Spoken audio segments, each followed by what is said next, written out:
So we're coming to the climax of our stories. The children have made their wishes. The cloud horses they can hear.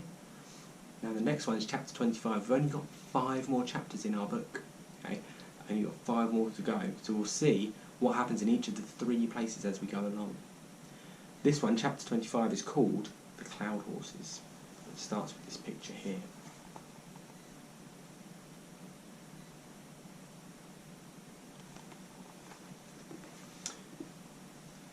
Phoebe clutched her cello case in one hand and the mane of her cloud horse in the other. The cloud horse, its magnificent wings spread wide, soared high on the wind currents over the great wood. Far below, the treetops blurred into a rippling green carpet as it beat its wings at increased speed. Before climbing up on its back, Phoebe had looked into the cloud horse's clear blue eyes and stroked its velvety grey muzzle. It was as if they'd known each other all their lives. The cloud horse seemed to understand her. As it had lowered its head and nuzzled her, Phoebe felt a warm feeling flood through her body. This cloud horse was her cloud horse. It would protect her, and she knew she could trust it. As she'd climbed up onto the horse's back, she'd felt her spirits lift. Then as the mighty wings began to beat, and they rose, girl and horse, up into the sky, Phoebe's heart began to beat fast, and she felt a wave of exhilaration engulf her. She leaned forward until her cheek was resting against the cloud horse's neck, and whispered into its ear, "Take me to Beam." This next page. So we can see Bathsheba on her cloud horse here. Bathsheba threw back her head and let out a great whoop of joy.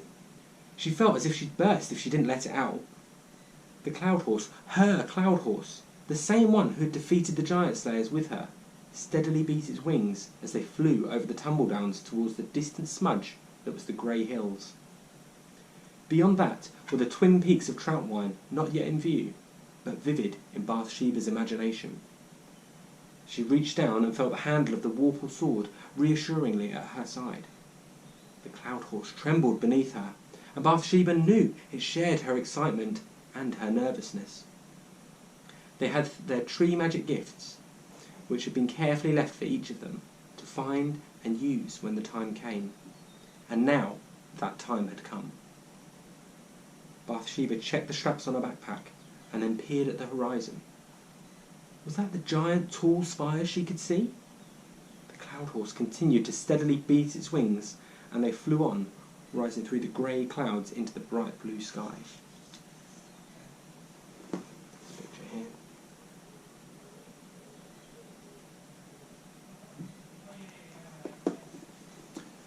Zam sat forward on the cloud horse's back. It seemed to be the youngest of the 3 extraordinary creatures that had landed on the boulders above the cavern kitchen. But as soon as their eyes had met, Zam knew that this was his cloud horse. They had greeted each other shyly at first, but as Zam patted the cloud horse's neck, and then reached into his pocket and offered a small piece of cinnamon bun, they seemed to bond. The previous evening, Zam had set to work immediately in the kitchen with his Runcible spoon. It was as if every gingerbread person he'd baked so far had been in preparation for this, and Zam was ready for the challenge. The sugar and the spices of the flavour library had to be calibrated and mixed in just the right way if he was to achieve the effect he wanted. Each of them had their gifts of tree magic, and now they needed to use them. Zam patted the neck of his cloud horse as they flew over the South River Falls and on towards the great city of Nightingale.